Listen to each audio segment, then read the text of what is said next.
Whew, I wasn't thinking I'd cry already, Christine. Thank you. My biggest fear is being up. Oh, sorry. I'm nervous. Can you tell?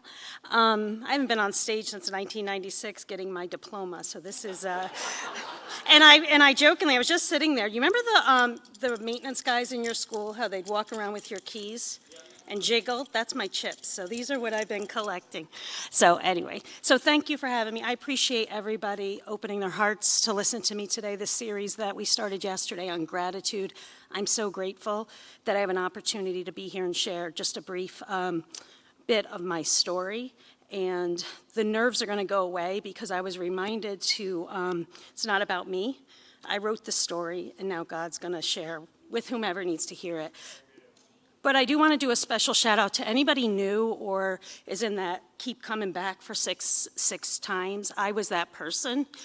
And you're going to hear, I didn't think I needed to be here. I thought it was for just addicts. And so I kind of, fell into this by mistake. And my first time here was December 2022. And how I know is I got a blue chip from Christine. And she told me to put it in my pocket when times were hard. It's still in my pocket.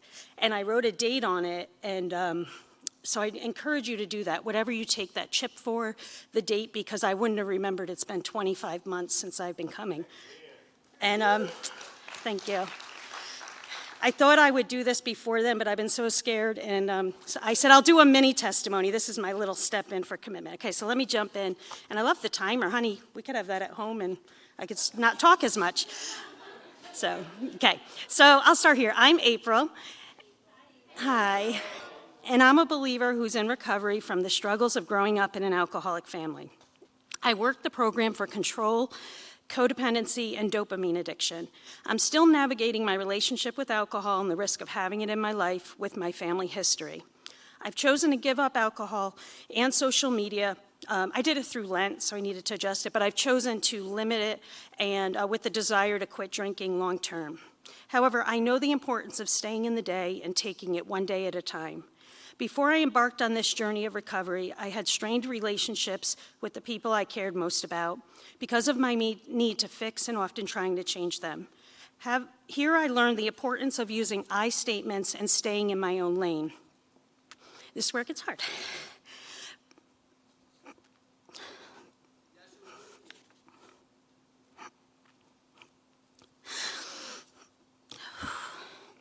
My mother and father both struggled with depression, ADD, and self-medicated with alcohol.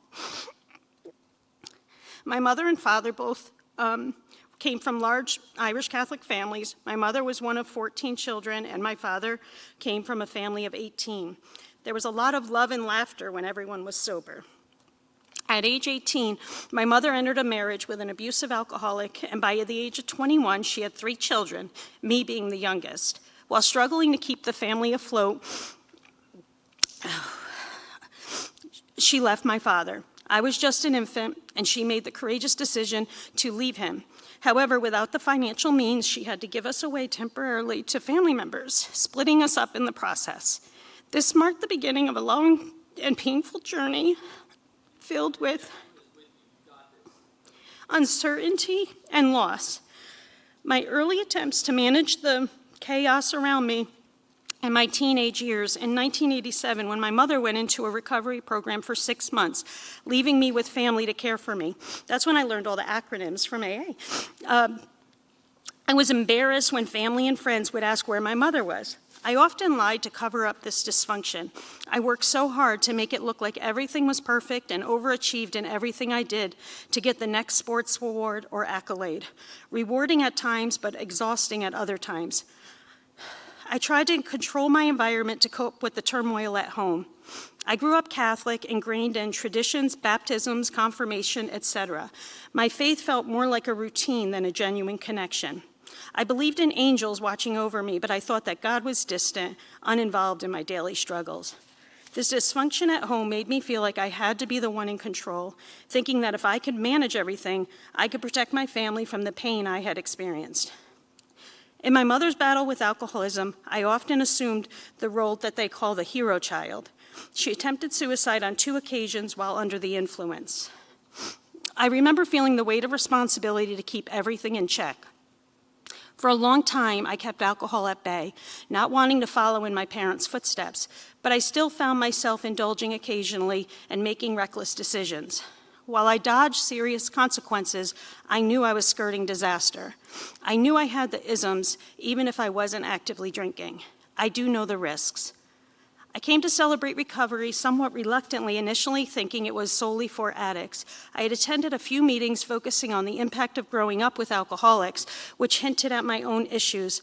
But it wasn't until the events surrounding my family escalated that I realized that I really needed help. After a bad fight with my husband, I asked my husband to leave to stay with his mother in New York while we decided what to do. My daughter had started working in childcare on Monday nights, and I was her ride, so I was hanging around waiting. I thought, well, I might as well go listen to the worship music. It's beautiful.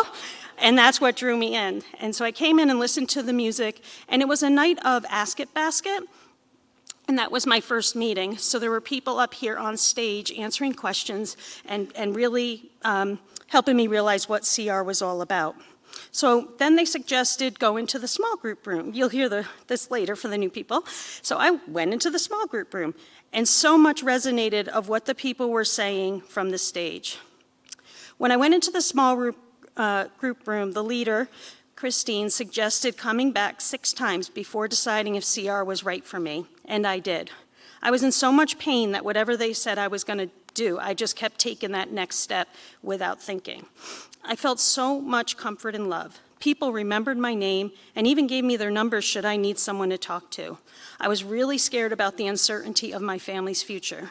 Determined to provide my children with a stable home that I lacked, I fought for my marriage. I used the phone, I called people that were further along in the journey than me that gave me wise advice, and they truly felt like they cared. My ADD, impulsivity, and thriving on chaos often led us into debt and cycle of anxiety and discontent. My attempts to control our life together hampered our connection, and as I navigated recovery, I learned to let go of the urge to manage every aspect. Working through Celebrate Recovery has been transformative. Particularly step 1 is focused on admitting powerlessness and unmanageability in one's life. It states, we admitted we were powerless over our addictions and compulsive behaviors, that our lives had become unmanageable. My relationship with Christ has deepened through this recovery journey. The first step helped me realize the beauty of surrendering control to God. Romans 12:2 resonated with me, which says, do not conform to the pattern of this world, but be transformed by the renewing of your mind. This verse inspires me to let go of old patterns of behaviors and embrace the healing and transformative nature of God's love in my life. The new me doesn't strive to control my husband or others, and I'm less frustrated when things don't go my way. I accept that this journey is ongoing and I need to keep coming back. I understand that I can't just check off the 12 steps, finish my recovery in a year, and expect to be completely healed. It's a lifelong commitment, one that is required continual effort, honesty, and self-reflection. I also recognize my role as a beacon of love and acceptance for others. Rather than attempting to fix those around me, I'm learning to be a conduit of unconditional love, leading people towards safe, supportive environments like Community of Hope. My journey is not just about healing, but it's also about outreach, bringing others to a place of acceptance rather than just trying to solve their problems. Some aspects of my previous life vanished. The overwhelming need to control has lessened, and my walk with God has transformed immensely.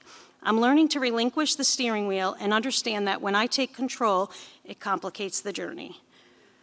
My ego still lingers, but I am often reminded of its definition. Here's my finals with my mother's acronyms through the years. Ego, she would remind me that's edging God out. So I kept that close to me. And then she always used to say, I choose to embrace faith and release fear. And fear is false evidence appearing real. By focusing on what God has in store for me, this has been very helpful. Through the years growing up, I often heard my mother saying the Serenity Prayer and telling me, I can't, God can, I think I will let him. I know I'm not cured, but rather in a state of perpetual growth. And each step I take moves Each step that I take here moves me closer to the life God intends for me, a life filled with grace, love, and an abiding hope rooted in his promises. Thank you for letting me share my testimony with you.